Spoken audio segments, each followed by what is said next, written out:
it's getting pretty hectic. So we really appreciate you guys taking the time to just hop on this afternoon to listen to what we have to say, listen to our director announcements, and get to tune into what our guest speaker for this night's GBM is all about. So really quickly, Ybor is just gonna give introductions in case there's anyone who doesn't know who we are. My name is Anthony Esquivel. I'm the president. I'm a senior. Hi everyone, my name is Megan McCulley and I am the vice president. I'm also a senior. Hi everyone, my name is Michaela. I'm a senior and I am the current treasurer. Hi everyone, my name is Brianna and I am also a senior and I am the secretary. And so before we get on to our announcements, we always like talking about one of our many perks being a part of PLHS, and that is our test masters collaboration and our discount. So if you guys are sophomores, juniors who are starting to look into the LSAT, or even just curious freshmen, you're going to come across several test prep courses, and one of them is test masters. They're amazing. We've worked with them for years now, and they always give us these opportunities such as mock LSATs, workshops, and then of course these discounts. So whenever you do decide to study for the LSAT and use Test Masters, you could get up to $400 discount for their online or classroom course, and then $200 for their asynchronous one. If you're ever curious about it, you can ask anyone on eBoard, and if you want to sign up, you can do the same. And of course, at the end of every semester, for the most active PLHS member, let's say you go to all of our events, you go to our GBMs, or you just rack up the most points, then you're given a scholarship in which any of the courses that you see on the screen you can take for free, no money out of pocket. It's really good. It's amazing when it comes to preparing for law school, which is could be a very costly endeavor. I'm currently applying right now. So if you guys have questions about that, you can always ask me as well. Now I'll go over the active membership requirements since the deadline for dues has already passed. Just a reminder, directors have to earn at least 60 points by the end of the semester, and members have to earn at least 40 points. And everyone must attend at least 3 GBMs to be considered an active member. Also, for any seniors that are graduating this semester, please contact me at through my email or through GroupMe so I could organize dates for you to pick up your cords. And also included in your membership are other benefits such as networking, preparing for law school, involvement opportunities, and other events that you'll hear about soon.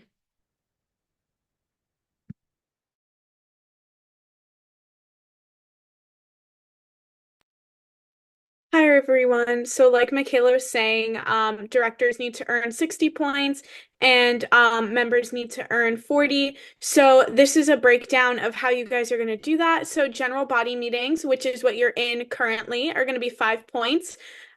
Please make sure there is an attendance sheet that gets sent out about 5 minutes before we end. So please make sure that you guys are clicking on that link and filling that out because that's how you get the 5 points for attending tonight's GBM. And then in-person director events are going to be 4 points. Zoom director events will be 2 points. And then special events. So the retreat that we had a couple weeks ago, our banquets, and in the next semester, Law in the Swamp will all be 5 points. And the Facebook or our Facebook has the point spreadsheet. So if you guys want to look at it, it's there. It's also linked in the GroupMe. And regarding points, I am currently going through and updating them. So in the sheet, you'll see the events that still need to be updated. I'm so sorry, guys. I had a couple of exams and really big projects, but I am catching up on those points. So you guys will have them by the end of this week, all updated for you.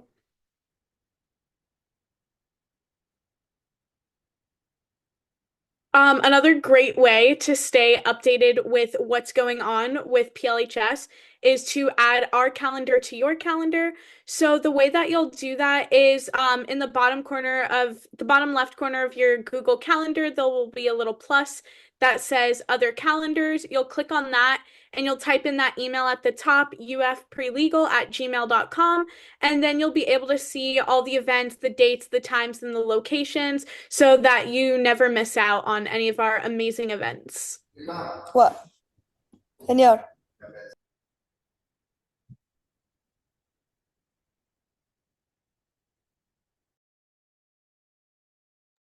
All right, and this is our GBM schedule. Make sure you're following us on all our socials so that you are up to date and in the group me up to date about all of our exciting speakers that we have coming up.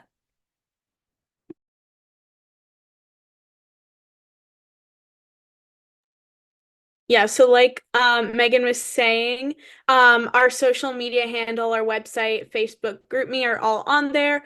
If you're still not in the GroupMe, that top QR code on the right is going to be the GroupMe code, and then the bottom one is going to be the Instagram.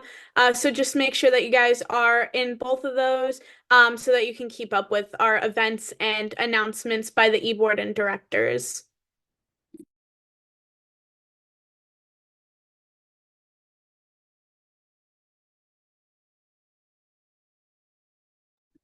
All All right, right, and so now sorry. for service. Hi, everyone. My name's Susan, and I'm one of your community service directors. I just want to say thank you to everyone that helped with our Giving Garden service event. It was really awesome, and we got to help them clean out their shed. It looks amazing. And it was just like such a great place to be, and I'm glad we got to do that post the storm. For this month, we're going to be doing a service event off campus with Elder Care.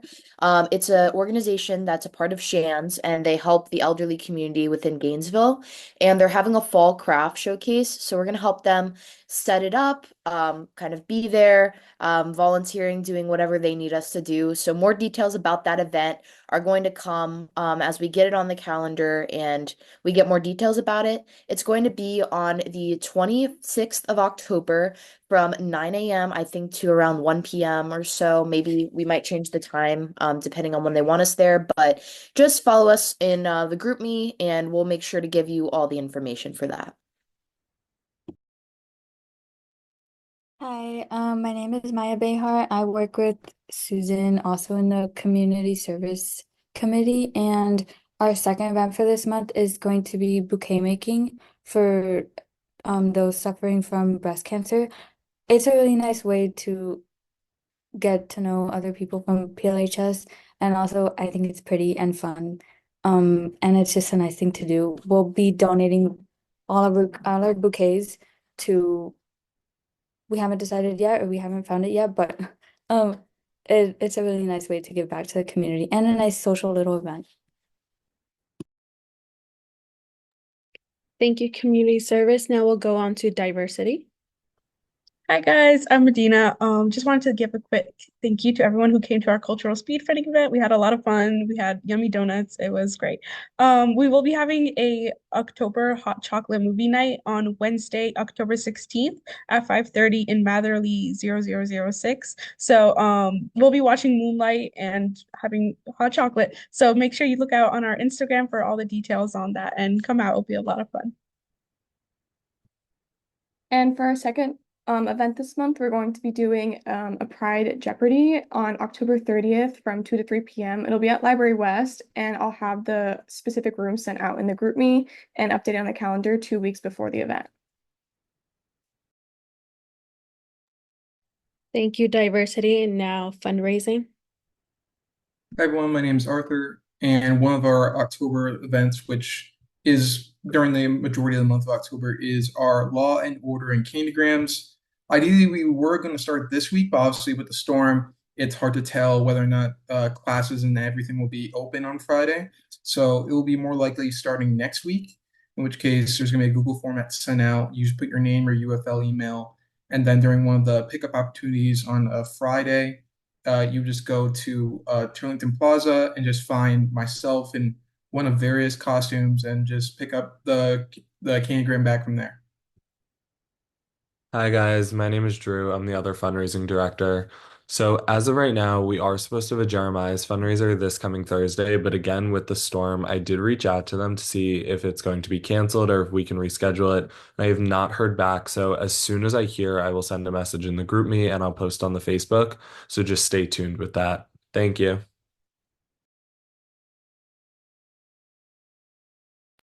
And now for internal affairs. Hi guys, my name's Lexi. So one of our first events this semester, we're gonna do a little bit pumpkin painting in Plaza. So that should be really fun, a little good way to get into the Halloween mood. And my co-director is going to talk about our other event. Hey guys, I'm excited to bring back the murder mystery event for Halloween and October. So that's going to be later in the month, Monday the 21st at 5 at the Rights Union. So just look out for that and come. It'll have a fun theme. Yeah. Thank you, Internal Affairs. And now for mental health and wellness. Hi, I'm Paulo, the director for mental health and wellness with Emily. And this month, for our first event, it's going to be the 18th, and we're going to be doing ultimate football at Flavitt Field at 2:30. So definitely come to that. It should be fun. And then the week after that, on Thursday the 24th, we're going to be doing yoga at Sweetwater. So come to that too. And thank you to everyone who came to our two events this month. Um, Especially the cycling class, super fun. So looking forward to see you guys again. Nice. All right, now law related. Hi everyone, my name is Riley. I'm one of the law related directors. We had our first October event. It was a Miami Law School info sesh. Thank you to everyone who came out for that. And our second event is going to be on October 28th. We're having a movie night and it's going to be Halloween themed. So we'll send out more information about that in the group me. And in November, we have just scheduled a Fordham Law info sesh. So we're finalizing the date on that right now. So look out for more information in the future. All right, now mentor mentee. Hi everyone, I'm Mahima, and I just want to thank everyone who came to our first in-person meeting earlier this month where we did mock interviews and feedbacks. It was really great. And we're going to have our second meeting on October 17th from 5 to 6 p.m. on the PLHS Zoom, and we're going to do a resume building workshop, and we'll send more information about that in the coming week.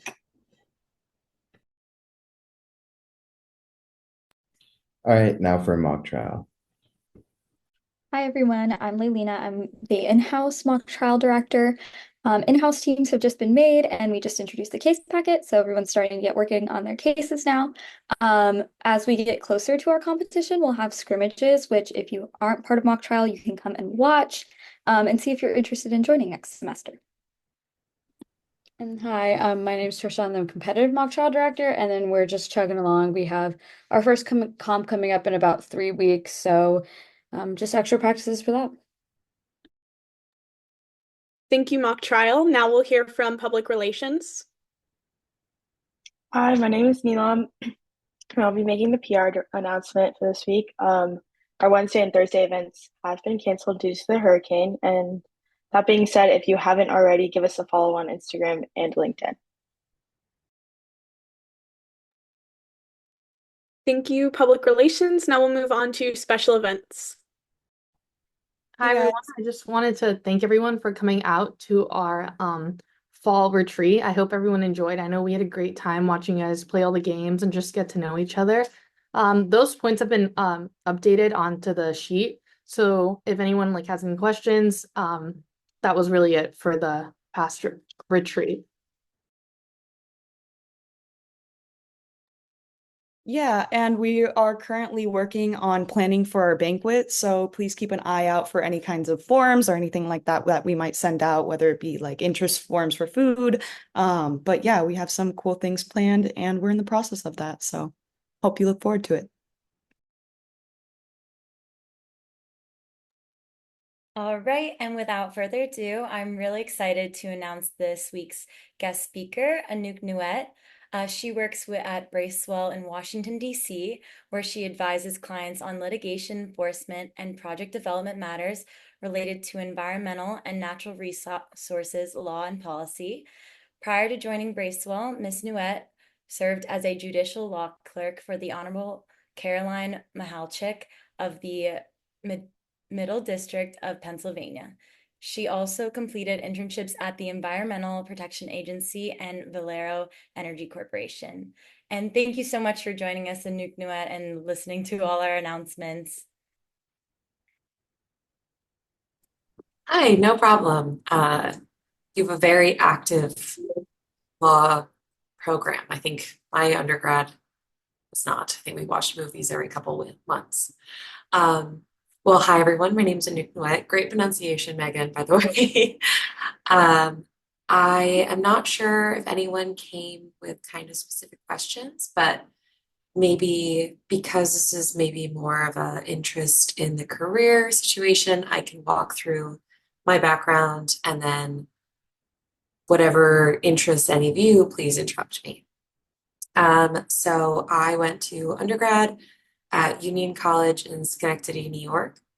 I didn't know what I wanted to do. I began with engineering, switched to environmental science, really did not have law on my radar. I think I was interested in philosophy and psychology and those kind of things, but environment was my bread and butter. So I did a lot of geology, um, physics, all that stuff. And then my senior year, I was doing a thesis making concrete and decided that I didn't want to be making concrete for the rest of my life. So one of my favorite professors was actually a law professor, and he recommended that I try out environmental law. So I'm not sure if any of you are coming from law backgrounds, but I did not. I didn't have a single lawyer in my family. No one was involved. I had really no guidance. And so when it came to applying to law school, because I didn't have, so I'll backtrack a second.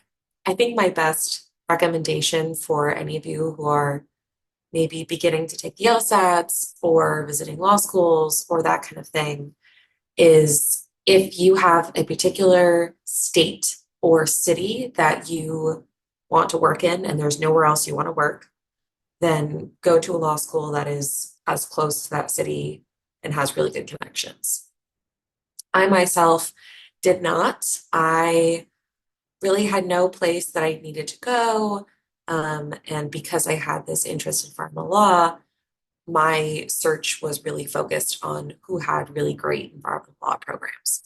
So I chose to go to Tulane in New Orleans, and it was wonderful. It was a really, I mean, it was a tough 3 years because it was law school, but the city was great. And I think because I chose a program that I knew that I was going to be interested in, it was easier to take the classes. You know, if you take classes that you actually care about, it's not as bad to get through. But definitely the first year is the hardest. There's a lot of law schools, this interesting experiment sort of where you're taught how to argue, but then it's also so much observing and it's a lot of making sure that you find your self-confidence. I think it's very common and everyone doubts themselves very intensely, but you're smart, you're there, you can do it. And so I think once you kind of start getting into that program, it's not as difficult to just put your head down and study, but it's easy to get wrapped up in the kind of the sidelines of it. So while I was at Tulane, when you're in law school, everyone does internships between first and second summer. Depending on where you want to go, again, I didn't have a specific career path. So some people go in and they only want to work in a law firm. Some people go in and they only want to work in government, et cetera, et cetera. I didn't know what I wanted to do. So there's this thing in law school where it's called OCI, on-campus interview.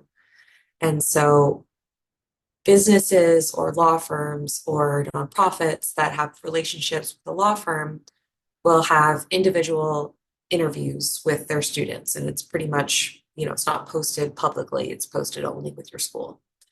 So you can sign up for as many as you want. It's kind of a resume dump. They'll pick certain people to interview, and then you have kind of screeners and then second interviews, and then you get the position.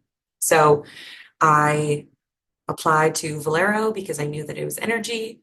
Got it, moved to San Antonio for the summer.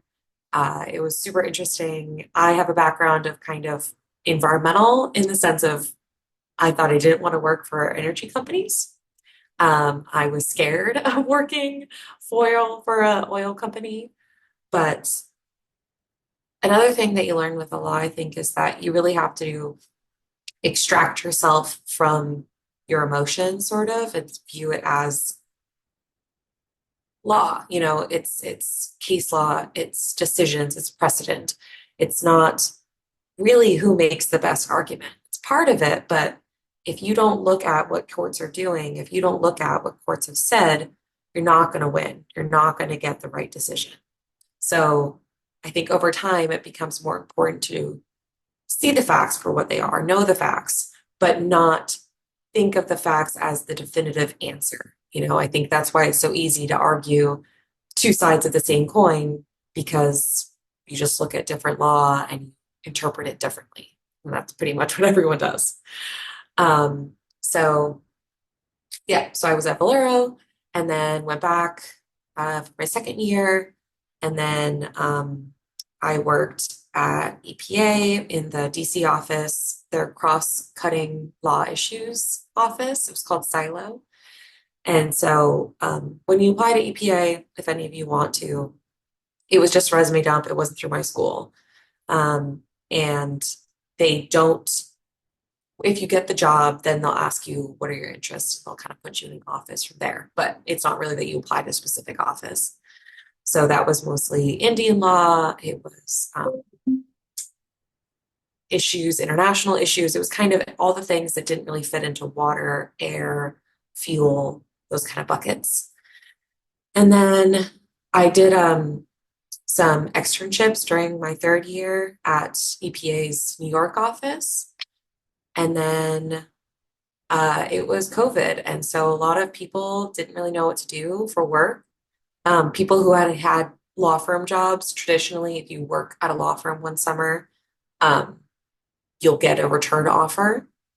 So I think there's something that people consider is that there's kind of a safety to it if you know you want to do it, because then traditionally you would get an offer. It's not a positive, but if you do a good job, they'll ask you to come back. And so I was applying, and Judge Mahalchik went to Tulane Law, and she posted on our Tulane job hiring network. And she at the time was a magistrate judge. So I don't know how much you know about the court system. I didn't really know. But federally, you have, kind of at the bottom of the barrel is the agencies. So then you'll have the agency law judges, ALJs. Then you'll have, the court system. So you'll have the magistrate judges who, depending on the state, it differs, but traditionally is that they are civil mostly, and they'll do kind of initial appearances for criminal, but they won't do criminal trials. And then district is predominantly trial, everything. There's no difference about who takes what. And then you bump up to the circuit, which is an appeal from a district, or sometimes it's just that you have to go there because of the statute you're suing under. And then the Supreme Court, which is the law of the land. So she was a magistrate at the time. So we did mostly civil stuff, including prisoner litigation, Social Security, immigration, many different things. And then now she's actually been upgraded to district judge. So I don't get to play with the criminal things, but she's doing very well. So that was a 2-year position. If you know the office, that was in Scranton, Pennsylvania. I wouldn't recommend going. I don't know if any of you are from there, so I'm sorry if I offended you. But it is a very quiet town, which is normal when it comes to clerkships. People, the rule with clerkships is that you don't say no. So I didn't know what they were when I was going to law school. I didn't even know if I wanted to do it. But I think a way to think of that is, you know how sometimes you graduate law school, or you graduate undergrad, or you graduate med school, there's kind of a fellowship. You do extra education after education. Clerkship kind of has that situation. You get paid, so it's a job, but you only have one boss. Your one boss is your judge, and you aren't taking on new things. There's a docket, all the cases are open, you don't get to choose what you're doing. So it's an interesting environment because I wouldn't say you have to do it if you only want litigation. I think it's a great thing because I really learned how to write. I really learned how to research. I know how to research Westlaw and LexisNexis, which are the two main search engines, better than most people. And so I really enjoyed it, but it's not for everybody. Um, and then, so after 2 years of being there, I still knew that I wanted to do environmental law. So I just started applying, looking around. Again, didn't have a city to go to, but I've always loved DC. And through a very random network of LinkedIn and recruiters, I landed at Bracewell. And so I've been here for a little over a year. I'm in the environmental law and resources division. So that means I'm mostly doing a lot. I think a lot of law firms will divide up, let's talk about specifically, I guess, environmental, because that's what I know, by litigation, transactional, you're doing mergers and acquisitions, or regulatory. There's a divide between the groups. At Bracewell, it's everyone does everything. So I'm working on a couple big cases in the DC Circuit, and the Sixth Circuit, and the 10th Circuit, and the Fifth Circuit. But also working on transactions where, one company is buying a massive solar farm, and we have to look at what kind of permits they have, if there's any history that could raise issues down the line that could get them in trouble with different environmental law statutes. But then also, every time EPA comes out with a new rule, our clients are asking us, what does that mean for us? So we have to read them, understand, digest, ask questions, use our contacts in the agencies to ask them, because a lot of the time the rules are not entirely clear. So you need to ask a lot of different people in order to understand, the rule may say this, but that's not how it's going to be enforced. So you have to know what that means, because for your clients, that means, are we going to spend X million dollars to upgrade this thing, or do we not have to? So those are the kind of questions that we get asked, and we have to do a lot of research, and it takes many hours. Yeah, so I guess that's my long elevator speech. I don't know if you have any questions, not even to do with environmental law, but I'd love to answer anything you have. Drew has a question, and after I do too. Thank you so much again for joining us. Hi, thank you so much for coming. Like Megan said, it's amazing to hear from people in so many different areas of law. So I have a question that does specifically relate to kind of environmental law. How how is the approach in environmental law specific to the fact that a lot of like the regulations are like evolving or contested, and like the science behind it is always kind of changing or not necessarily complete when the rules and regulations are released? Like, how do you face that? That is a major area of constant litigation.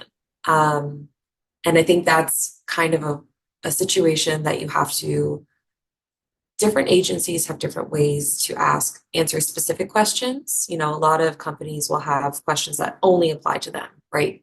They might be in this bucket of companies that make mechanical tape, but this one company has a certain process that is different. So certain agencies have different ways of doing this, but you can ask, specifically that you can send a letter in and they'll send something back. And then that letter will be used by another company to explain why, you said that to this company, but because of this is the answer for us. And it's an interesting way of kind of, sometimes you just hope for the best. Sometimes it's that you just have to make an argument and make it as, ironclad as possible. It's a lot of just distinguishing and using what you have. When it comes to the science, I'm on calls with EPA's engineers and technicians trying to explain why a certain thing that my client uses is not exactly how they described it, and they'll change it. Or if they don't change it, then we'll get an exemption or, XYZ, but there's no clear path. And I think that's why I like environmental law. It's constantly evolving, like you said. Um, every day there's new pings on our desktop of a new kind of technology that's being made, or a new kind of fuel that's being used, or a new standard that is going to affect how an entire company works. Um, and so yeah, I don't really have an answer for you. It's pretty much that's what you're getting into. Thank you.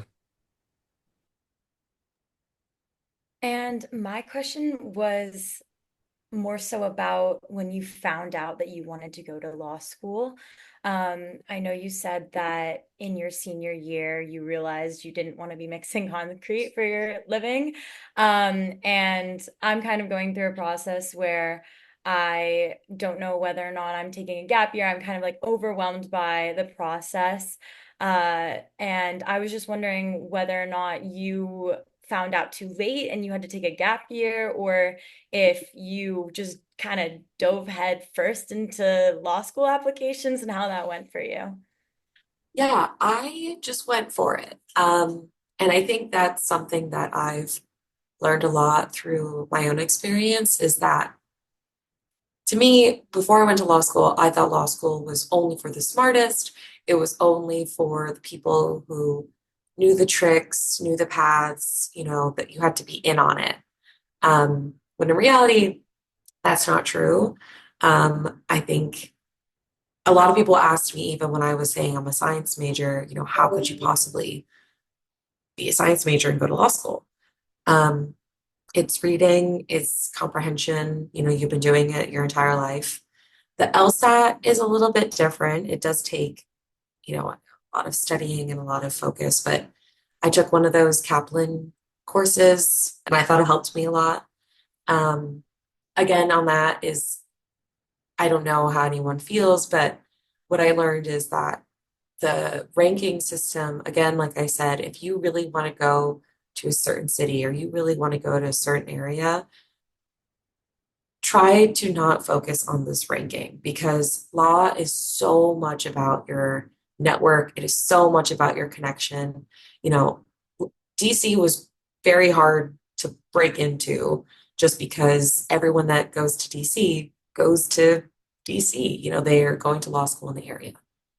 And so I think that there's not like a perfect answer, but I don't think that law is this scary monster that I had always thought it was going to be.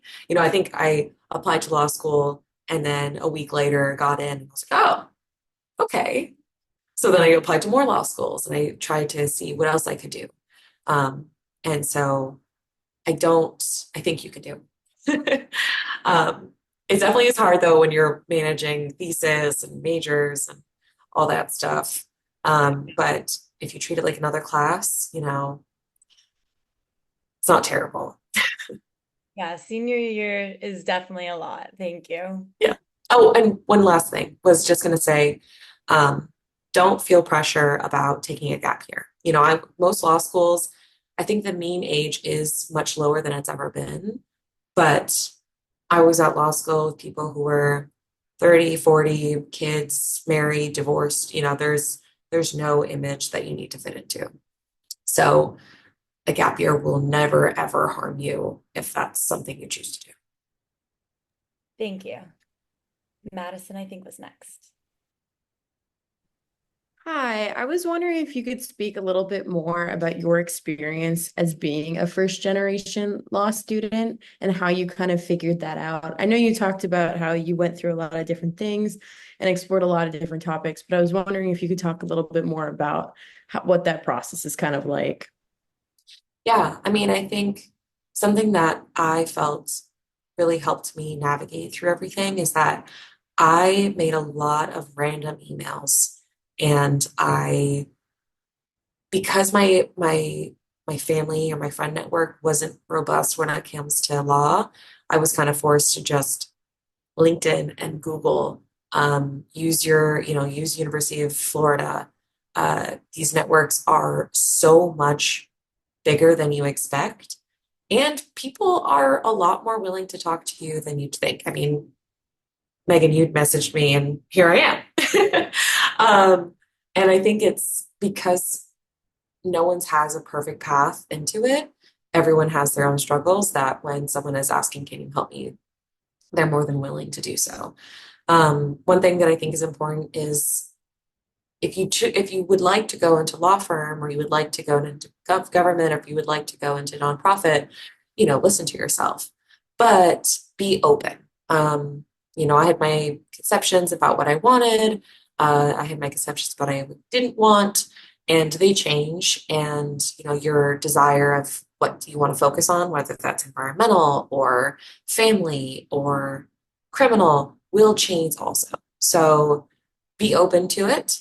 Um, and I think just message random people. They really will talk to you. It's scary, but both of you, the person on the phone is just as nervous as you are. So it's not that bad. Thank you so much. Mariana. Hi, thank you for coming tonight. And I think hearing like Drew's question about it being like environmental law being a law that's like always changing and you have to stay up to date made me kind of wonder how the work-life balance is with that. Like, do you feel like even when you're at home, you kind of have to be like up to date, like making sure you know what's happening? Or do you feel like there is like a nice balance between like your work day and like your home life? That's another consideration to make. So when I was at the court, it was government. So I worked from 9:30 to 5 o'clock, and sometimes I work extra, but that was pretty much it. I had deadlines and I had to meet them, but I pretty much sat between those hours. Um, Similar to government or similar to, an agency, BP will be the same way. You'll work during your hours, you'll get what you need to do done, but that's it. Law firm is a different world. You are at the beck and call of your clients.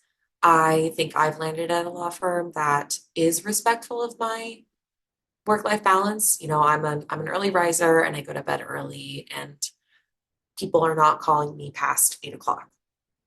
But that isn't everybody, that everyone has a different experience. And the type of law you go into will differ. For example, if you want to do bankruptcy, those are very long hours and very strange hours. There are, a couple overnighters and things like that. But I think that's something that you want to just consider. If you're someone who really wants a slow and easy life, then a big law firm might not be the best fit. However, I was scared of a big law firm for that reason. And again, I can go home. I'm usually having dinner every single night with my boyfriend. I'm watching TV, going to bed. Um, and so it just depends. Sometimes on a weekend, I'll be completely free. Sometimes I'll work 3 hours in the morning and then a couple hours on Sunday night. But it just depends. I don't think I'm constantly looking up news, like keeping up to date, kind of how you asked. That's more so when I get an email that we'll get kind of quick digests and I'll look more into it. But for the most case, I think I have a pretty decent work-life balance. Would I like to go on more vacations? Yes. But there's a give and take. And then, there's kind of expectation where once you get some reputation, um, taking breaks and leaving the office become completely normal and not scary. It's just at the beginning, you don't want to be saying, I'm going to Paris. Good luck. uh, yeah. Thank you. Susan. Hi there. Thank you so much for speaking with us. My question is in regards to just getting an opportunity to understand like environmental law. How would you recommend either undergrads or like when we get to law school, how to seek out the opportunity to just kind of see what that industry or sector of law looks like, because I feel like it's not necessarily most represented in terms of internship or shadowing experience. Definitely. Um, I mean, in law school, which is a little bit later, I guess, so not as soon. The best experience I did, and something that I cannot recommend more, is if you go to a law school that has clinics. Um, Clinics are basically there are teachers or professors, but they are practicing attorneys, and the students are basically interns. And so you are working on actual cases with actual clients. I went to a school that had an environmental clinic, but they also had a criminal clinic, domestic violence clinic, family law, their administrative law. And I thought it was just the most invaluable experience because, like you said, even when you're studying for law school, you're in law school, I didn't really know what it meant to be a lawyer. So my clinic became the first time that I was writing things, talking to people, asking an attorney who was practicing questions. So I'll always say that I think experience is the best. If you're interested, I think something that would be useful is, maybe even reach out to your state's environmental agency, or if there's a law firm locally. A lot of the time, especially if you're just okay with not getting paid, people will be more than happy to let you hang out. I thought something was really useful is I just would look up random webinars or, try to keep up to date with generally what's going on or what's going on in the Supreme Court. Um, I think there are random opportunities out there that aren't the easiest, and definitely, I would say that the learning curve is steep. And so if it feels intimidating and you feel like you're not really getting anything by going to webinars or just reading articles, I think once you are learning the jargon and you are understanding the trends or the concerns or the arguments that are going on, you'll get a better understanding of what's happening. It's not something that you can just pick up, especially environmental, because it's so statute driven. But I'm not an expert in any of the statutes that are environmental. But if you ask me about one, I can finesse my way through. Um, so I think it's just kind of exposure that really helped me. Thank you so much. Hello, thank you so much for coming. Like adding on to, or like more of my question was, I came up with it after Mariana asked hers about like work-life balance, like more on like the lifestyle aspect of being a lawyer. Like, how is it dealing with having to move so often? Like I heard you mention a bunch of states and cities like Texas, Louisiana, Pennsylvania. How is it just like having to pick up like after a year or two? Like, is that hard or do you enjoy it? So that was definitely a me thing. I had friends who went to law school I'll think of one specific friend. I have a friend who grew up in New Orleans, went to undergrad in, in New Orleans, went to law school in New Orleans, moved to Houston with her husband, but moved back to New Orleans. So I think that's what I mean, where if you have a certain place that you want to be, I don't think you have to really be planning on moving. Clerkships are, if you decide that you want to do a clerkship, because they are a situation that it's an honor to work for a judge, it's short term, there is an expectation that you just pick up and move. I really liked it. I always thought, if there's a time that I can run around and live in different areas, why not? And especially because I think like working in a law firm does require a lot of time. Was it as daunting to me that I would just end up in a city and have nothing to do? I knew that I would have an entire law firm with a ton of attorneys that I could get to know. Um, and so for me, it wasn't very difficult. And especially even going to the clerkship, your judge cares about you because they have two employees and it's their clerks. And so traditionally, they'll be extra friendly and they'll be caring about you.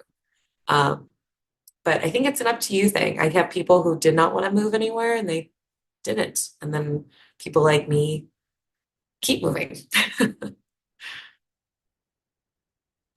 Thank you so much. Nina?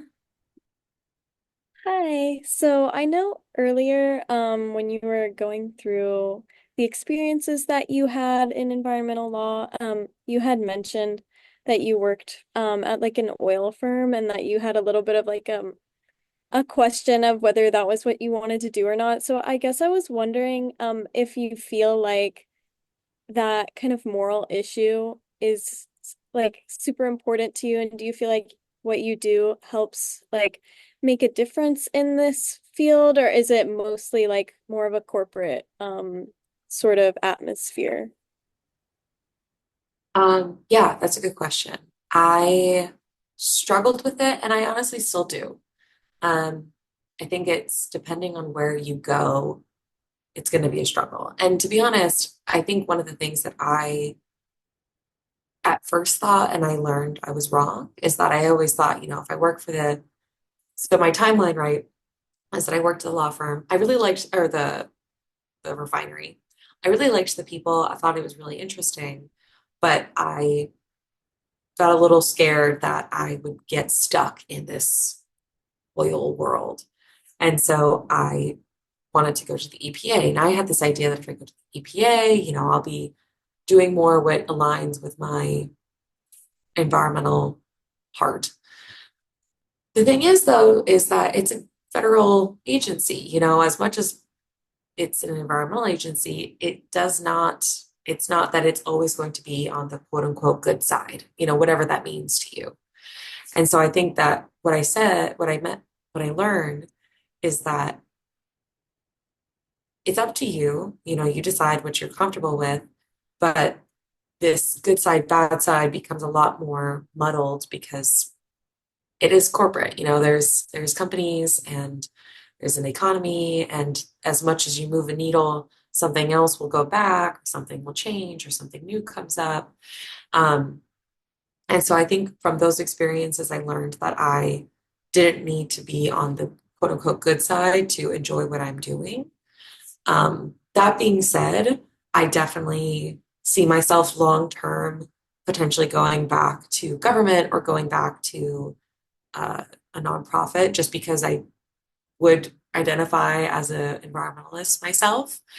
Um, but I think something that I always cherished was just being able to work in an industry that I find fascinating.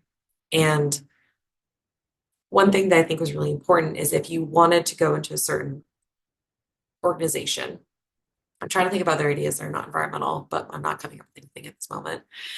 That the idea that if you work for, one side will not allow you to work for the other side, I don't agree with at all. And to be honest, people see the benefit, right? The benefit of different backgrounds, the benefit of different experiences, because they make you better at understanding issues and they make you better at understanding why a certain nonprofit is angry that a certain rule happened, or why a certain rule is unfair to an agency, or that kind of thing. And so I think it depends on what you're comfortable with. But I do warn about the idea of feeling this moral obligation to do a certain kind of job just because there's going to be issues with everywhere you work, and everywhere is going to maybe have a mission that maybe you don't exactly enjoy. So I always just focused on, do I find this interesting? Do I like the people? And will this be something that every day I can wake up and I'm happy to be here? Thank you so much. So my question revolves around the topic that led me to find you in the first place, around the environmental law monitor, and clerking, to clerk or not to clerk. But my question more so, I know the importance of networking and finding out what people do and learning about it and building that network.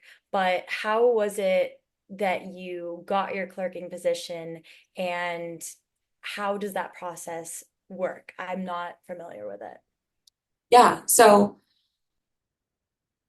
I'll give mine and then I'll give kind of the more generic way. So mine was just that my judge was a Tulane alum, and since she became a judge, which is now 11 years ago, she only hired Tulane students.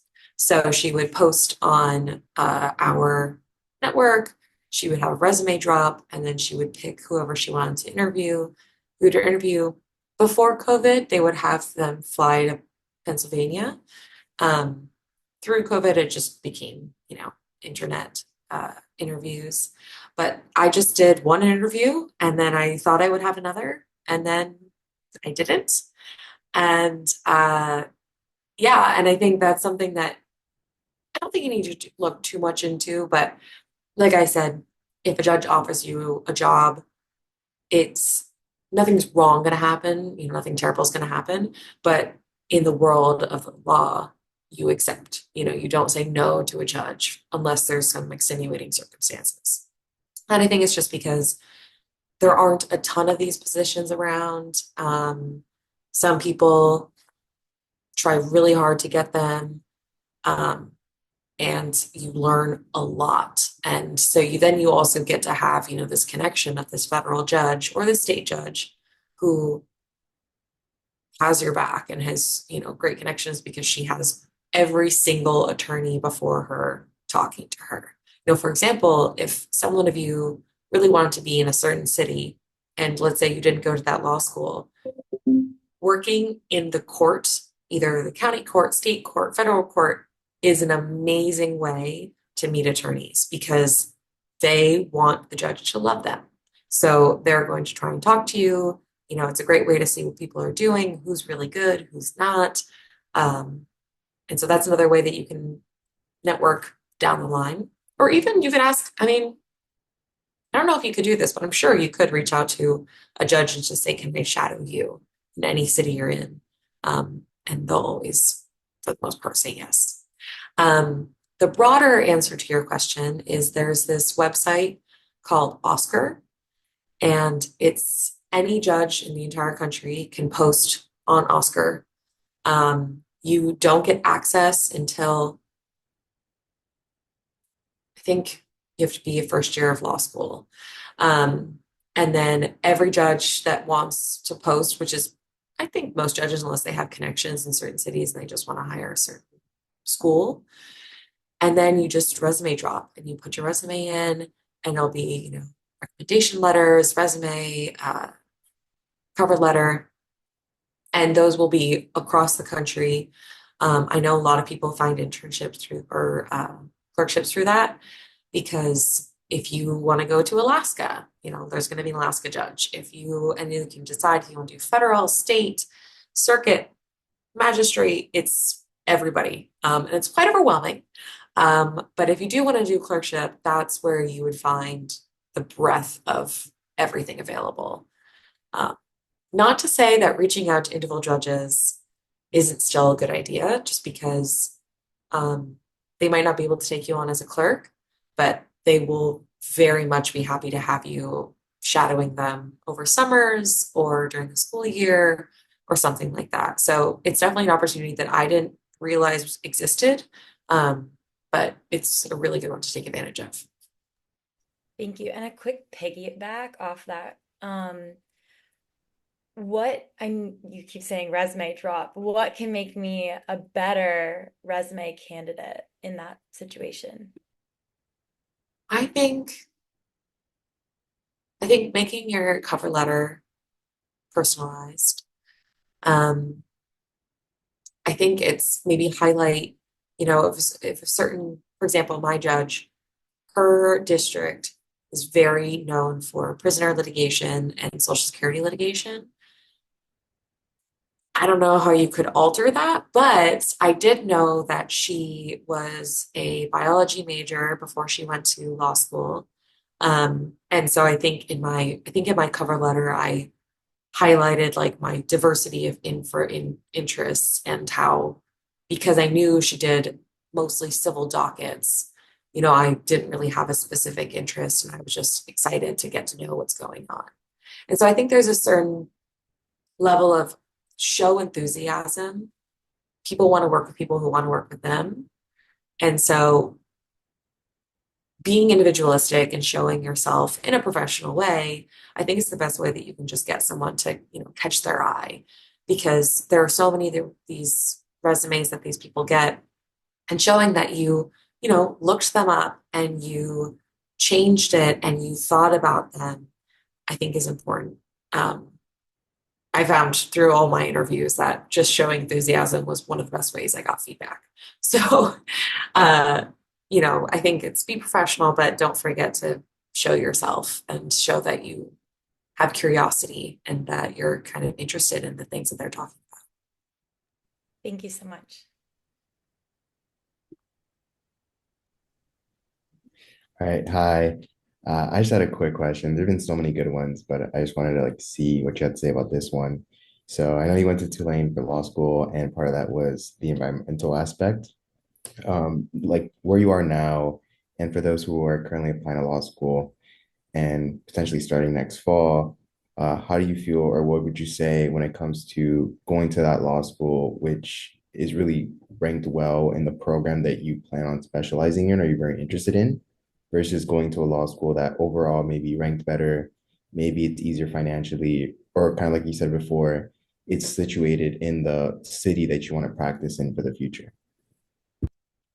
It's definitely a hard thing to think about. Going back, I can't say that I love my school. I wouldn't change it. But I think that there are, it's like when you look back and why you decided you're undergraduate. Maybe you focus on things that didn't really matter as much. And so there's not necessarily regret, but I think something that I always tell people when they're applying to law school or they're picking schools they want to go to is think about what you're trying to get out of it. Like I said, like if you only want to work in Manhattan, it would probably be more advantageous to you unless, if you get into NYU or those kind of schools, fabulous.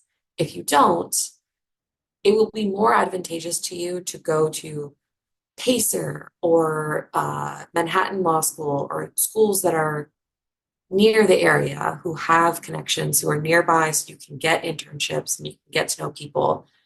There's cocktail hours all the time with partners, and that's great to get FaceTime and not just email or, email drop people. But if all you want to get out of it is, the best ranking law firm you could possibly get, and you don't really care about where you're going, then, shoot for the highest ranking school you can get. But I think something important that is something to realize in not just law school, but also undergrad is your experience.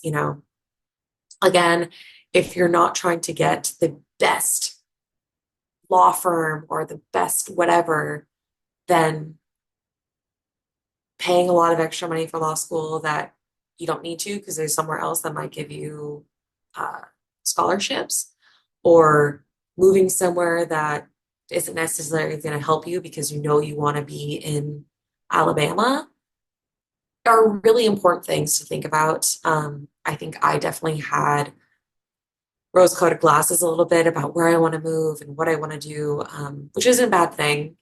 Everything works out, but try not to focus too much on this rank and think a little bit more about your long-term goals, what kind of law you want to do.